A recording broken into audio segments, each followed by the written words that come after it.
하나님의 복을 받아야 하니 다 되게 하여 주옵소서. 주님께서 은혜를 물붓듯이 부어주시고 성령의 충만함을 받기를 원하고 계십니다. 시대적으로 상황적으로 여러가지 환경적으로 어려움과 힘듦이 있다 할지라도 주님을 바라볼 때 주님께서 은혜의 단비를 내려주신 줄로 믿사오니 폭넓은 기도하게 하시고 내 자신만을 위하여 살아가는 것이 아니라 나라 민족 이 땅의 교회 그리고 죽어져가는 영혼들을 위하여 눈이 열려지게 하여 주옵소서. 하나님 아버지, 오늘도 예배드릴 때 위로부터 은혜를 내리시고 심령이 뜨거워지게 하시고 각자 맡음과 사명과 소명을 놓치지 않도록 주여 도와 주시옵소서. 항상 주님의 부르심에 합당한 자리에 늘 있게 하여 주옵소서. 오늘도 방방곡곡에서 예배드리는 모든 분들, 온라인으로 함께 예배드리시는 모든 분들, 동일한 아버지 하나님의 은혜가 있게 하시고 마지막 시대를 감당하는 믿음의 종들 다 되게 하여 주옵소서. 오늘도 부족한 자가 섰습니다. 성령님께서 입술을 온전히 축원하시고 하나님의 의도된 말씀만 선포되게 하여 주옵소서. 감사하고 예수님의 이름으로 간절히 기도하옵나이다. 아멘. 할렐루야. 자, 오늘은 섭리에 대한 확신이라고 그랬는데, 하나님은 하나님의 주권과 그리고 하나님의 예정하심과 그리고 하나님의 어떤 큰 섭리가 있습니다. 하나님은 그냥 되는 대로, 눈에 보이는 대로 그리고 즉흥적으로 하시는 분이 절대 아니시죠. 하나님은 창세 전부터 이후 영원까지 하나님께서 모든 스케줄과 예정하심을 다 갖고 계십니다. 그러니까 하나님이죠. 그래서 온 우주 만물 삼라만상 이 모든 것들을 하나님께서 다 주관하시는데, 저 하늘의 별, 태양, 우주 이런 모든 것들 우리가 감히 상상할 수 없고 우리 지혜로 알 수 없는 모든 것들을 다 하나님께서는 돌리시고 운행하시고 계십니다.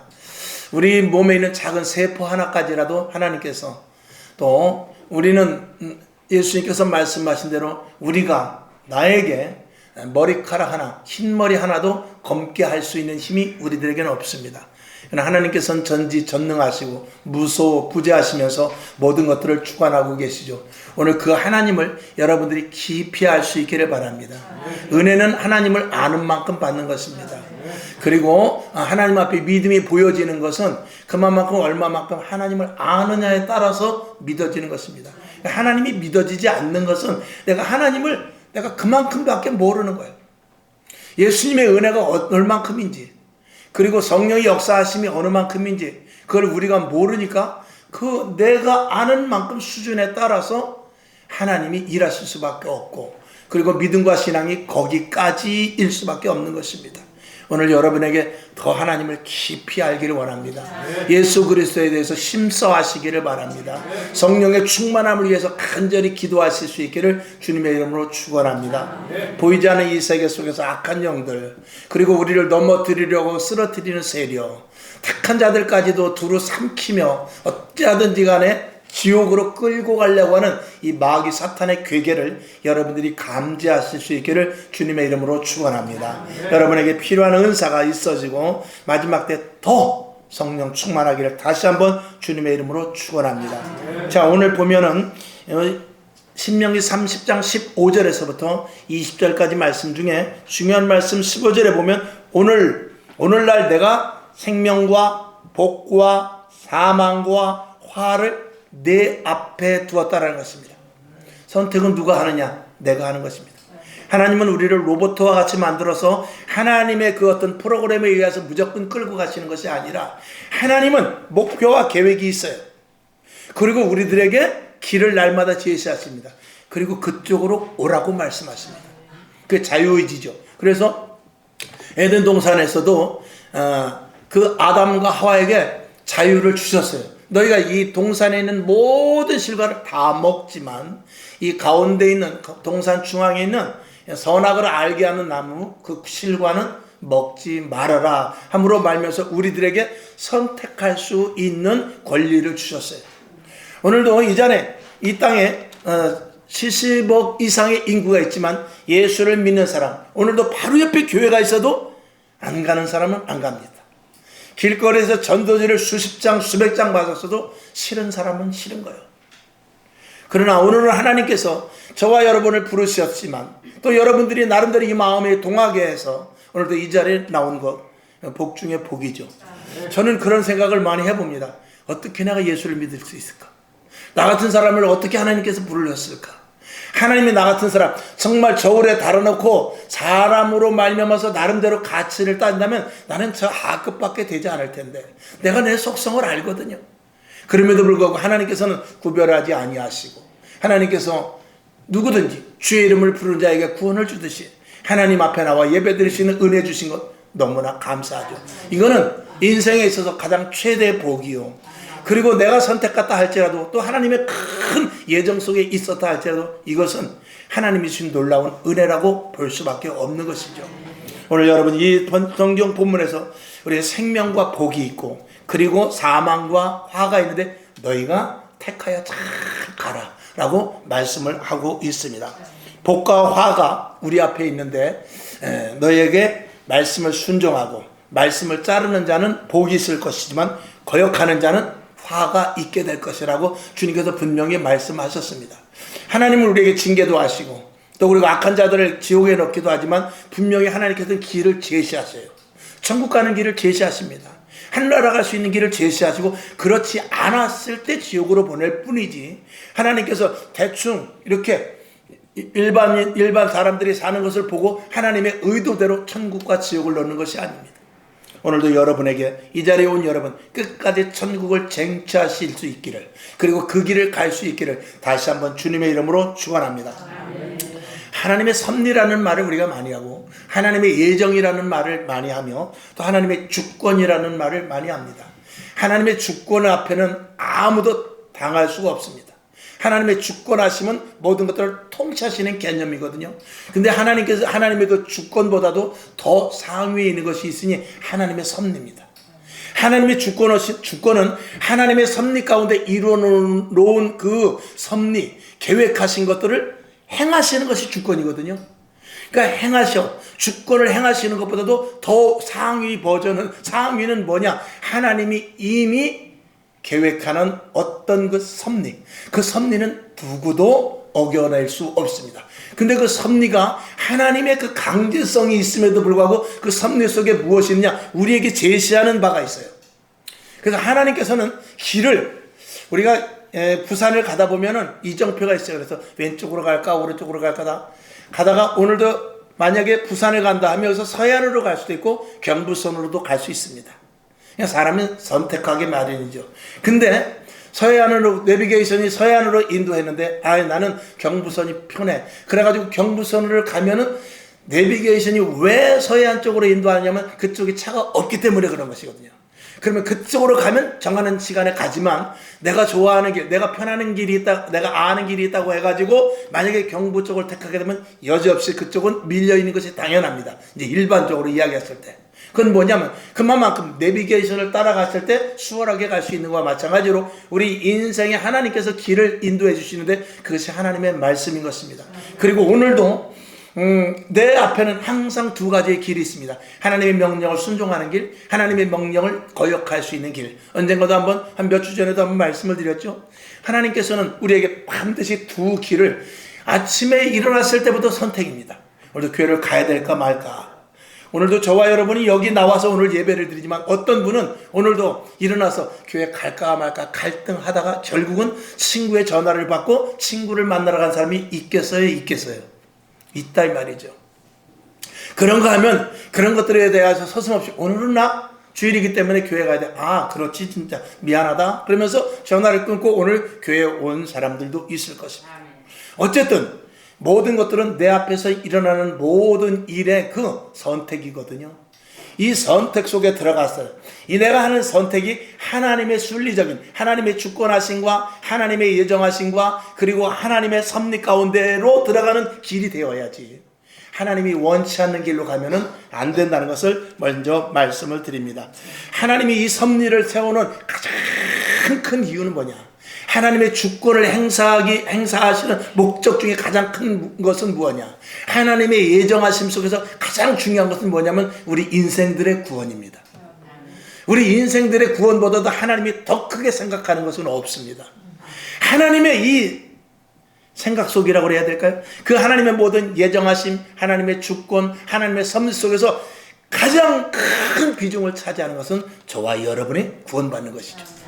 그러면 그 구원받는 것이라고 했을 때 우리를 구원받은 자들을 하나님께서는 어떻게 해서든지 사랑하시다 끝까지 영원한 천국을 가게 하실 것이고, 또 예수를 믿지 않는 사람들에게 어떻게 하면 내 나라에 들어오게 할까 해서 예수 그리스도를 보내시고, 그 이미 이전에 선지자들을 보내고, 그리고 지금 이 시대도 교회를 세우고 복음을 전파하는 선교사들을 보내는 것이죠. 그리고 저와 여러분이 전도들을 들고 나가는 것입니다. 왜?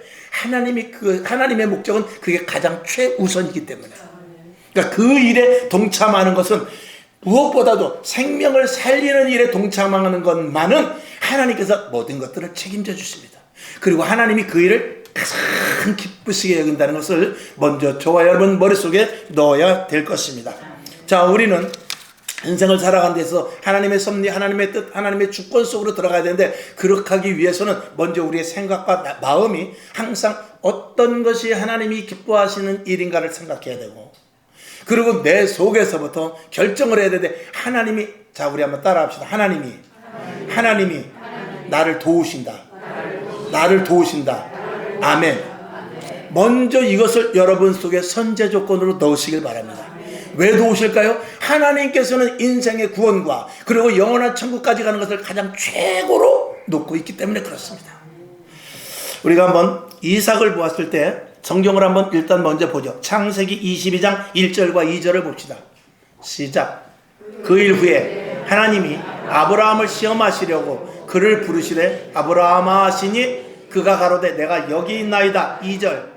여호와께서 가라사대 내 아들 내 사랑하는 독자 이삭을 데리고 모리아 산으로 가서 내가 네게 지시하는 한 산 거기서 그를 번제로 드리라. 아멘. 하나님은 아브라함에게 이삭을 주셨고 그 이삭이 얼마나 사랑스러운지 모르지만 오늘 하나님께서 청천벽력과 같은 말씀을 하시는데, 그 이삭을 데리고 모리아 산으로 가서 제사를 지내라. 번제를 드리라는 것은 불에 태워서 꽁꽁 묶어서 결박시켜서 불에 태워 죽이라는 것이거든요. 끔찍한 명령입니다. 그런 명령을 했을 때 우리가 사람의 생각과 사람의 계획을 한다면 이거는 하나님 이게 뭐죠? 결국은 이렇게 되는 것입니까? 하나님이 주셨다고 하나님 빼앗아 갑니까? 그렇게 생각할 수도 있겠죠. 그러나 아브라함은 그렇게 생각하지 않고 하나님의 뜻이라면 내가 하나님의 뜻대로 하겠나이다. 그러면서 아브라함은 무슨 생각을 했냐면 하나님의 분명한 의도가 있을 것이다.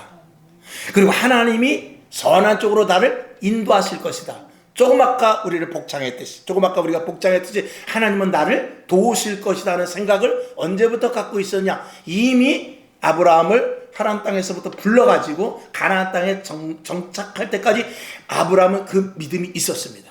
그러니 그 분명한 이 머릿속의 믿음을 통해서 이삭을 바치라고 했지만 이건 분명히 하나님의 뜻이 있을 것이다. 그리고 하나님이 도울 것이다 라는 믿음을 가지고 아브라함을 결박하죠. 이삭이 물어봅니다. 아버지, 나를 모리아산으로 끌고 가는데 거기 가서 번제를 드린다고 그랬잖아요. 그래, 번제를 드리는데 아버지가 보니까 그 이삭이 이제 나무를 치고 가거든요. 그 나무에서 이제 불 태워서 번제를 드리려고. 아버지, 나무는 가져가는데 제사 드릴 번제 양 염소는 어디 있죠? 그랬을 때 아브라함이 뭐라 했냐면 하나님이 예배하셨다 그랬어요. 그게 소망이에요. 아브라함이 만약에 그래서 나도 모르겠다. 나도 모르겠고 난 하나님이 시키는 대로 할 뿐이다 라는 이런 생각을 가지고 왔더라면 하나님은 믿음의 조상까지 가지 못했을 것입니다. 그러나 그는 철저하게 하나님을 어떻게 해요? 히브리서 11장에 제일 먼저 나온 대로 믿었다고 말입니다. 이 아브라함은 철저하게 하나님을 믿었던 사람이에요. 그러니까 어떤 환경이 생기다 할 때도 하나님을 믿은 사람이에요. 그리고 하나님의 계획이 있음을 아는 사람입니다. 그렇기 때문에 100세가 될 때까지, 자기가 100세가 될 때까지 99세 때 자기 자식을 통해서 하늘의 별과 같이 바다의 모래와 같이 네 자손이 넘쳐날 것이다 그랬음에도 불구하고 그는 끝까지 믿었다라는 것이죠.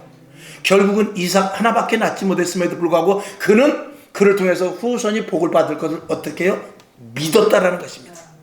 그의 믿음은 분명하고 확실했고, 그리고 그 믿음의 결정적인 증거가 이제 이삭을 죽일 때까지 정말 하나님이 이삭을 죽이려고 하는 그 자리까지 나타나서 이제 내가 나를 믿는지 다시 한번 확인했다라고 말씀을 하시죠. 오늘 여러분, 하나님을 믿는 믿음 안에, 그리고 하나님의 계획이 있음을 그 머릿속에 인지하는 그 속에 하나님의 좋으신 뜻과 섭리 속에 들어가는 것입니다. 그리고 하나님께서 생명과 복을 주시는 자리로 가는 것입니다. 아멘. 자, 번제로 드리는 과정 속에서 이 이삭이 그리고 아브라함이 갈등하지 않냐고 드렸던 것은 이 이삭도 마찬가지입니다. 이삭도 그가 아버지의 어떤 뜻이 있겠지. 그리고 아버지께서 나를 묶을 때까지도 이삭은 순종했어요. 여러분 같으면 그렇게 할 수 없을 것입니다. 아버지, 이게 뭐하는 짓입니까? 청년 이삭이 자기의 아버지 아브라함을 물리칠 수 있겠으나 그는 그 역시도 무슨 생각을 가졌나? 하나님의 뜻이 있다니까. 하나님의 뜻이 있다니까. 그러면 나도 아버지의 말을 듣고 그리고 하나님의 뜻을 나도 따르리라 하는 그 믿음 속에서 그는 살아나게 된 것입니다. 그의 믿음은 어디까지 가느냐? 이삭을 우리가 봤을 때 그는 블레셋이 와가지고 계속해서 자기가 판 우물을 빼앗깁니다. 빼앗겼을 때 하나님, 이게 뭡니까? 100배의 축복을 주셨으면 100배의 축복을 주신 것으로 끝나지 않고 그냥 좀 평안하게 살게 해주지 왜 이렇게 어려움을 당하게 합니까? 왜 이렇게 속상한 일이 생깁니까? 그렇게 생각하지 않고 우물을 뺏으러 오면 또 우물을 주워버립니다.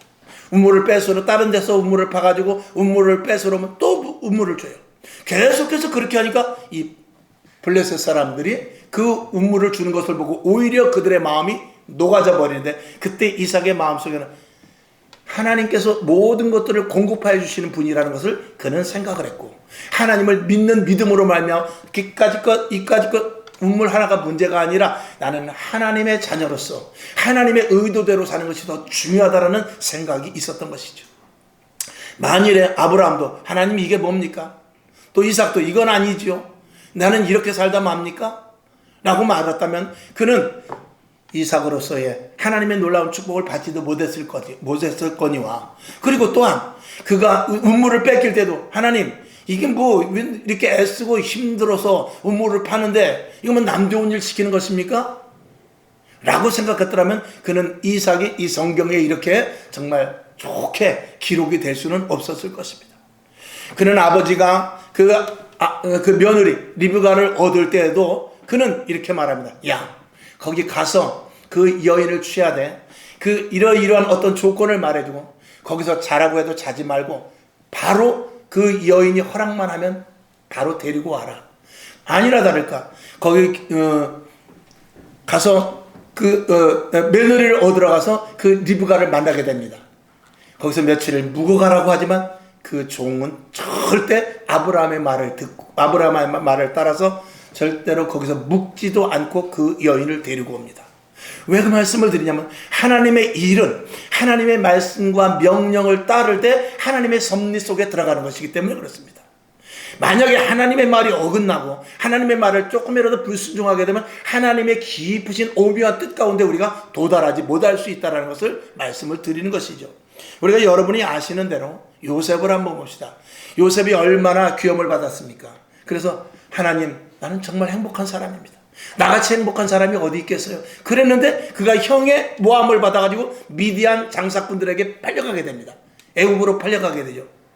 하나님, 내 복이 여기까지인가요? 내가 꿈을 꾼 것은 다 무엇이죠? 라고 그가 포기했더라면, 그가 실망했더라면 그는 하나님과 단절된 관계가 됐을지도 모르겠습니다. 그러나 그는 하나님의 어떤 뜻이 있을 것을 분명히 믿었고, 그가 보디발 장군이라는, 애굽의 보디발 장군이라는 집에 가서 있으면서도 그는 여기서도 하나님의 뜻이 펼칠 수 있을 것이라는 그 꿈과 소망을 놓치지 않고 거기서 최선을 다해 일했습니다. 그 최선을 다해서 일했으면 거기서 열매를 맺어줘야 되는데 하나님은 거기서 또 시련을 갖게 합니다. 보디발의 아내가 유혹함으로 말미암아서 결국은 모함을 당해 교도소에 갇히는 일이 생기게 되죠. 하나님, 나같이 최선을 다한 사람이 어디 있습니까? 내가 이곳 보디발의 집에서 내가 가정 총무가 되도록 얼마나 내가 노력하고 애썼습니까? 근데 결국 내가 이렇게 옥에서 이 이방 땅에 끌려와서 결국 이 옥에서 죽고 맙니까? 이렇게 말할 수 있죠. 근데 그는 옥에서도 끝까지 하나님을 놓치지 않았다는 것입니다. 성경을 한번 보죠. 창세기 39장 23절을 한번 봅시다. 시작. 전옥은 그의 손에 맡긴 것을 무엇이든지 돌아보지 아니하였으니 이는 여호와께서 요셉과 함께 하심이라. 여호와께서 그의 범사에 형통케 하셨더라. 옥에 갇혔을 때 그 옥 대장이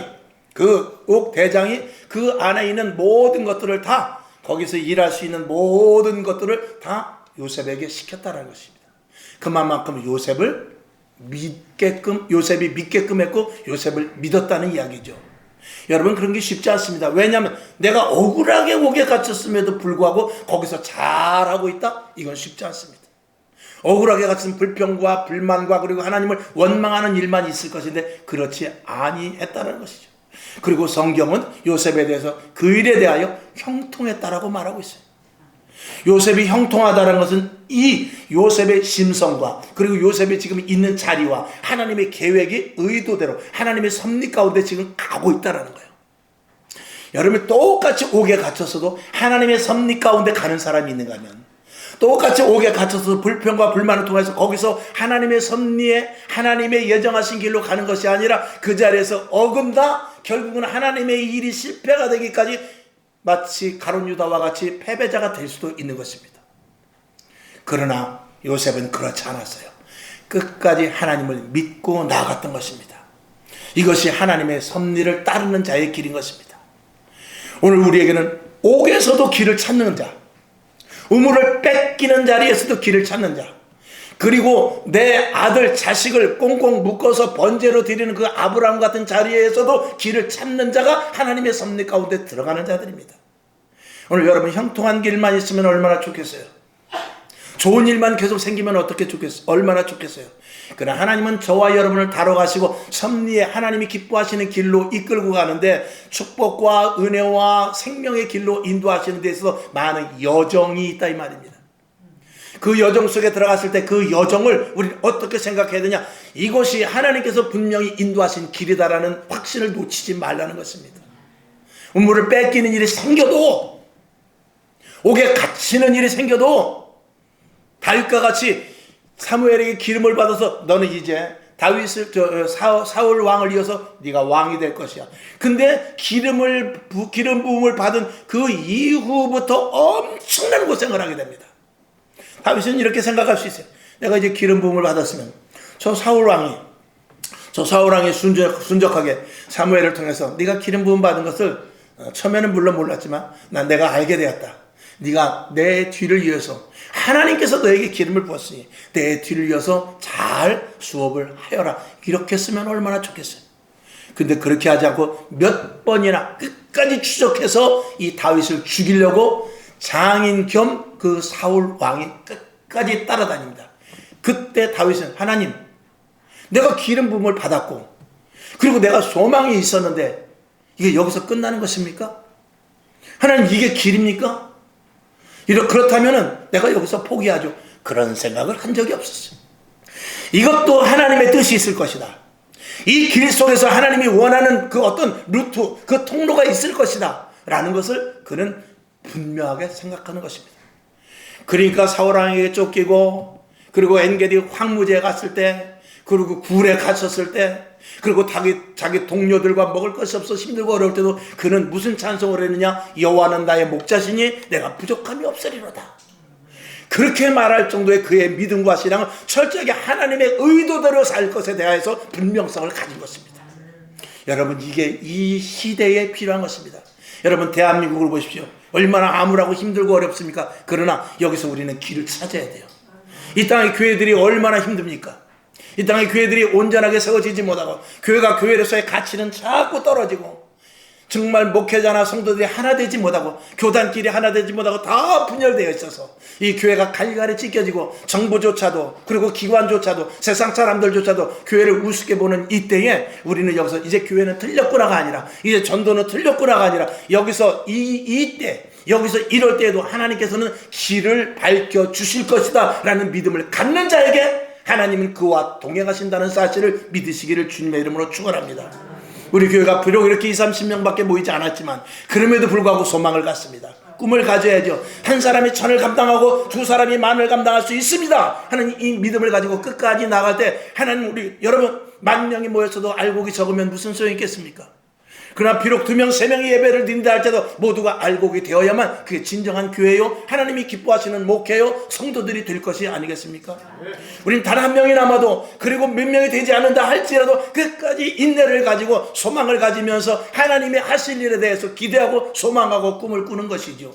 이게 하나님의 높으신 섭리 가운데 들어가는 자들인 것입니다. 섭리의 반대는 운명론적인 것입니다. 섭리, 하나님의 섭리대로 가는 자는 소망을 갖죠. 하나님의 섭리가 있을 것이다 라는 소망을 갖는 자들은 어떤 일을 만난다 할지라도 이겨냅니다. 근데 그렇지 않은 사람들은 운명으로 받아들여요. 우리가 예수 믿는 사람도 그런 가운데 많습니다. 하나님, 오늘 나에게 이런 어려움이 생겼는데 여기까지가 끝입니까? 나는 모르겠습니다. 이제 하나님이 해주려면 하고 말려면 마세요 하는 이런 운명론적으로 생각하는 사람들도 없지 않아 있습니다. 그건 옳지 않습니다. 마치 1달란트 받은 자가, 저 사람은 2달란트, 저 사람은 5달란트 받았는데 1달란트, 이게 뭡니까? 그러면 이 1달란트는 나보고 일하지 말라는 거거든요. 나보고 일하지 말라는 거네요. 그러면 뭐 하나님은 이 1달란트 가지고 100달란트, 1000달란트 얼마든지 만드실 수 있는 분이니까 저는 그럼 가만히 쉬겠습니다 하는 그런 자들은 운명론자들이요, 숙명론자들입니다. 그런 사람은 발전 없습니다. 그런 사람은 마귀의 밥만 될 뿐이고 하나님이 기뻐하시는 자가 될 수 없습니다.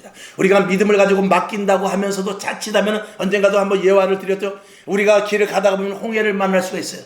홍해는 도저히 건널 수 없습니다. 아, 홍해가 왔구나. 야, 하나님께서 여기까지 인도하신 것만 해도 감사하지. 하나님, 알겠습니다. 여기까지 끝인 줄 알고 여기서 감사함으로 마치겠습니다. 그러지 말라는 것이죠. 여리고성 앞에 섰을 때 하나님, 여기까지 인도하신 것만 해도 감사합니다. 홍해를 걷는 게 이게 어딥니까? 그리고 광야에서 40년 동안 우리를 줄이게 하지 않고 먹이신 것, 이것같이 놀라운 기적이 어디 있습니까? 그리고 우리는 요단강을 건너왔습니다. 우린 여기서 다 죽어도요, 하나님의 위대하심과 하나님의 높으심을 우리는 찬미합니다. 하나님 감사합니다. 이 여리고성 여리고성이 앞에 있다는 것은 더 이상은 전진하지 말라는 것인 줄 알고 감사하면서 이 자리에서 앞으로 하나님께서 하실 일에 대해서 처분만 바라겠습니다. 이렇게 하지 말라는 거예요. 하나님은 애당초 이스라엘 백성들에게 애굽에서 출발할 때 약속을 뭐라고 하셨냐면 너희가 가나안 땅에 들어간다라고 말했던 것입니다. 저와 여러분이 힘든 거 어려움이 있다 할지라도 저와 여러분이 어디까지요? 영원한 천국까지, 아니 생명책에 기록이 되어 있다라고 말하고 있어요. 그리고 그 대가를 보여주기 위해서 예수 그리스도의 피로 너를 샀다라고 분명히 말하고 있는데, 우리가 중도에 포기하고 힘들고 어렵다고 해서 신앙을 간두고 나는 남들보다 축복이 적은가 봐, 우리 위에는 부흥이 안 되는가 봐, 우리 사업장은 틀렸나 봐, 나는 직장인으로서 자격이 없나 봐, 이렇게 생각하지 말라는 것입니다. 하나님은 저와 여러분을 온 천하보다도 귀하게 여기시고 한 생명 한 생명을 온 우주보다도 더욱더 귀하게 여기셔서 여러분이 약하든지 힘들든지 지적으로 떨어지든지 아니면 내가 가진 것이 없다 할지라도 하나님은 저와 여러분을 통해서 하실 일이 있다는 사실을 믿고 나아가는 자가 하나님의 섭리 가운데 사는 자들입니다. 이런 소망을 지금 이 대한민국에 있어야 돼요. 이 소망이 우리 각 교회에 있어야 돼요. 작든지 크든지가 문제가 아니라 오늘 이 서창동에 주님께서 이곳에 상가지만 세워놓으셨다면 이곳을 통해서 우리 교회가 할 일이 있다는 사실을 반드시 여러분들이 인식하시기를 주님의 이름으로 축원합니다. 그런 사명이 있어야 돼요. 그렇지 않고 되는 대로, 그저 물 흘러가는 대로, 시 같은 거 보면 좋죠. 물결 가는 대로, 바람 부는 대로, 그저 낙엽 지는 대로, 그것이 아닙니다. 인생은 하나님께서 우리 앞길을 예비해놓고 때로는 평탄한 길, 때로는 광야길, 때로는 산꼭대기를 넘어야 되는 그런 길, 때로는 홍해와 같은, 때로는 여리고성과 같은 그런 것들을 하나님께서 우리들에게 적재적소에 갖다 놓습니다. 그리고 그곳에서 하나님의 의도대로 사느냐, 하나님의 꿈과 소망을 가지고 사느냐, 하나님의 약속하심을 믿고 사느냐를 우리에게 날마다 보여주시길 원하시면서 우리에게 그 길을 가게 하시는 것이죠. 오늘도 여러분 개인적으로 힘들고 어려운 일이 있습니까?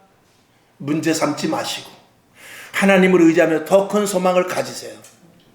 그리고 하나님 분명히, 하나님 나를 여호수아와 같이 담대한 자로 만들어 주시옵소서, 그런 기도를 하시라 이 말입니다.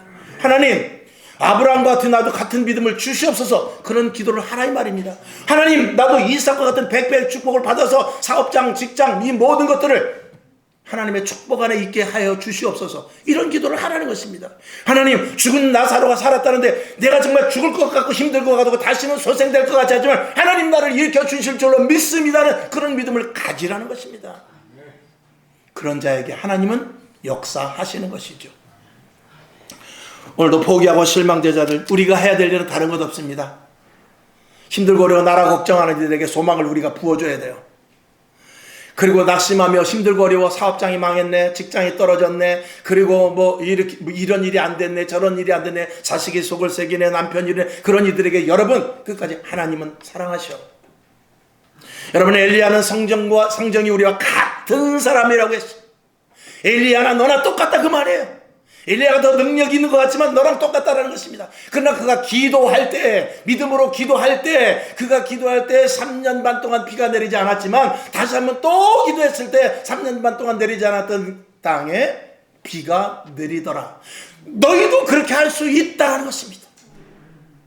우리는 운명에 맡겨 사는, 찬송가 515장인가요? 운명에 맡겨 사는 이가 아니라, 운명에 붙잡혀 사는 자가 아니라, 우리는 운명을 개척하는 자요, 소망을 갖는 자요, 하나님께서 내 앞길을 인도해 나가시는 자라는 것을 우리는 믿어야 되고, 우리의 믿음의 결국 어디까지요? 영혼 구원에까지 가는 자가 되어서 이 땅에서 아무리 힘들고 어렵다 할지라도 우리의 목표는 어디냐? 천국입니다.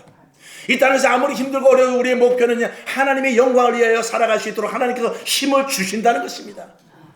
우리가 이 땅에서 살아가는 데 있어서 가장 우리가 위로받아야 될 것은 우리 모두가 교회 각각 지체로서 네가 손이 됐든지 발이 됐든지 하나님께서 머리를 통해서 힘을 주신다는 것입니다. 이건 믿으라는 것이죠. 우리에겐 절망은 없습니다. 우리에게 포기는 없습니다. 이제 가을이니까 배추 포기는 나올지 모르지만 우리에게 포기는 없습니다. 여러분에게 하나님의 섭리, 하나님의 말씀, 하나님의 의도를 따라갈 수 있기를 주님의 이름으로 축원하며 결론으로 말씀을 드립니다. 믿음을 가진 자, 하나님을 기쁘시게 하고 그리고 하나님의 의도를 하는 자는 내가 무엇을 해야 될지를 찾습니다.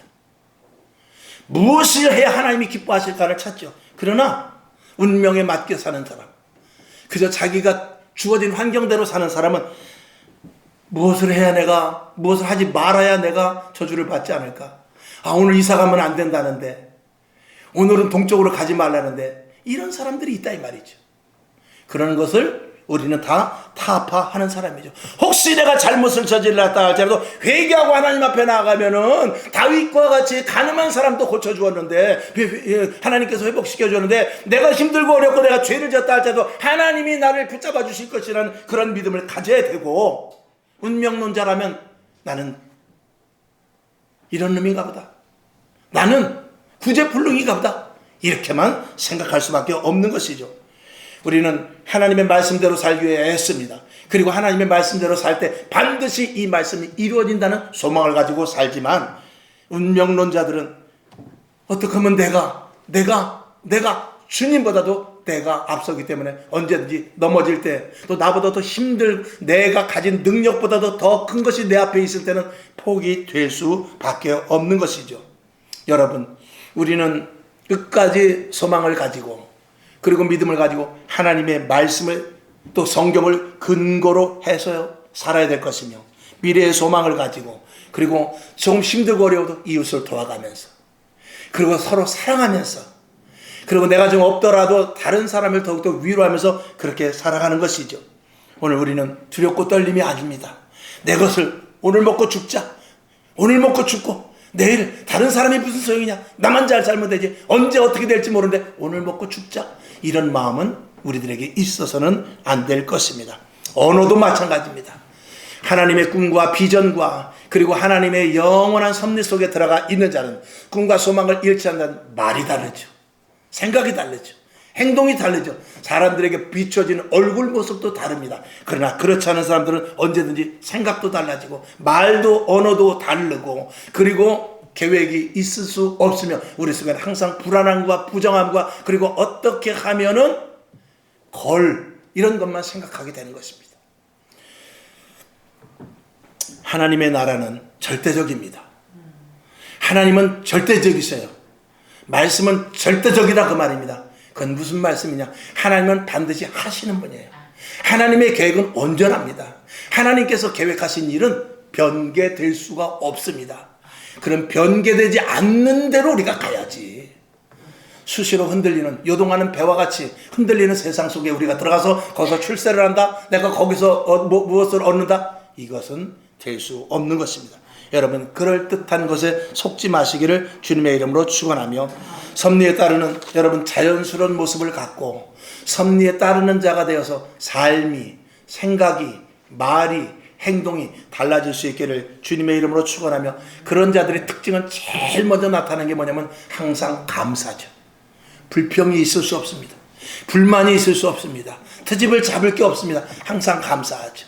오게 가도 감사, 아파도 감사, 실패해도 감사, 조금 내가 어려움을 당해도 감사. 이게 있을 수 있겠어요? 그러나 그 길을 가라는 거예요. 그 길을 갈 때 하나님께서 그 결국 종착역을 뭐냐? 요셉이 총리가 되었고, 이삭이 100배의 축복을 받았고, 아브라함은 믿음의 선배로서 굳힘을 받았고, 엘리야와 같은 능력, 그리고 사도들과 같은 놀라운 주의 일을 끝까지 감당하는 자들이 되었다는 것이죠. 말씀을 한 절 보고 마치겠습니다. 빌립보서 4장 13절과 시편 37편 5절을 보고 말씀을 마치겠습니다. 자, 빌립보서 4장 13절 크게 합시다. 시작. 내게 능력 주시는 자 안에서 내가 모든 것을 할 수 있느니라. 이 말씀이 여러분 심령에 들어가야 돼요. 이 말씀이 머릿속에 박혀 있어야 돼요. 이 말씀이 믿어져야 돼요. 아멘. 자, 시편 37편 5절부터 9절까지를 한번 말씀을 잘 생각하면서 천천히 읽고 말씀을 맞추겠습니다. 시편 37편 5절부터 시작. 너의 길을 여호와께 맡기라. 저를 의지하면 저가 어떻게 해요? 이루어 주신다죠. 6절. 내 의의를 빛같이 나타내시며 내 공의를 정오의 빛같이 해주신다는 것입니다. 그 다음에 7절. 여호와 앞에 어떻게 해요? 잠잠하고 참고 기다려라. 그 다음에 자기 길이 형통하며 악한 꾀를 이루는 자를 인하여 불평하지도 말지어다. 여러분, 우리는 이렇게 살고 있지 않습니까? 그렇게 하지 말라는 것입니다. 그 다음에 8절을 봅시다. 시작. 분을 그치고 노를 버리라. 아멘. 불평하여 말라. 행하게 치우칠 뿐이라. 결국 악한 길로만 가게 될 뿐이다라는 것입니다. 9절을 볼까요? 대저 행악하는 자는 끊어질 것이나 여호와를 기대하는 자는 땅을 차지하리라. 영원한 천국을 차지할 것이다. 이 땅에서 정복할 것이다. 이 땅에 힘든과 어려움이 있다 할지라도 이겨내고 결국 승리의 깃발을 꽂게 될 것이라는 것입니다. 기도하겠습니다. 아버지 하나님, 감사합니다. 힘주시고 도우시되 하나님의 영원한 섭리는 우리를 영원한 천국까지 인도하는 것입니다. 하나님의 예정하심과 하나님의 주권은 한 영혼 한 영혼을 구원하는 것입니다. 아버지, 그 속에 우리가 들어가 있음을 분명히 알게 하시고, 어떤 힘든과 어려움이 있다 할지라도 믿음의 선배들을 보면서 끝까지 고군분투하며 나아가게 하시고, 믿음의 결국 영혼의 구원을 받는 데까지 이르는 믿음의 종들 되게 하시고, 또 이 땅에 살아서도 하나님이 주신 약속의 복이 있습니다. 어떤 힘든과 어려움도 이겨내게 하여 주시옵시고, 고난이 다는 아닙니다. 역경이 다는 아닙니다. 그것을 이겨낼 수 있는 힘이 우리가 있어야 되고, 결국은 밟고 디디고 승리의 깃발을 꽂는 데까지 가야 될 것이오니, 홍해 앞에서 머뭇거리지 않게 없어서, 여리고성 앞에서 머뭇거리지 않도록 주여 힘 주시옵소서. 내가 나사렛 예수의 이름으로 명하노니 담대함을 입을지어다, 강건함을 입을지어다, 승리의 깃발을 꽂을지어다. 예수님의 이름으로 축복하고 기도하옵나이다. 아멘.